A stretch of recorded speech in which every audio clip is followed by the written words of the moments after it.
तो फाइनली जो बड़ा अपडेट आया है कि एमआईएम पार्टी को अब गठबंधन नहीं मिलेगा बिहार के अंदर। जी हां, गठबंधन नहीं मिलेगा और ना एमआईएम पार्टी अब दोबारा गठबंधन के लिए हाथ ही बढ़ाएगी, नहीं बढ़ाएगी।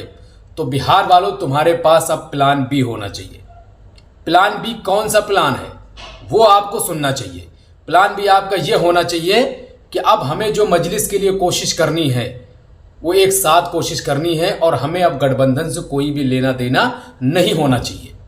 और उसकी सबसे बड़ी वजह यही है कि लोगों ने हमें ठुकराया है, तो अब हम उनको इंतकाम दिखाएंगे।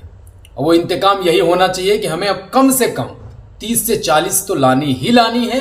अगर इनसे ज़्यादा हो गई तो अल्हम्दुलिल्लाह, और अगर इनसे कम भी हुई तो कम से कम हम अगर लाएंगे तो 30, 32, 33 इससे कम नहीं होनी चाहिए। क्योंकि अगर आप इतनी सीटें ला कर दोगे तो झक मार के ये तो गठबंधन करेंगे लास्ट में, क्योंकि बगैर गठबंधन किए ये सरकार नहीं बना सकते।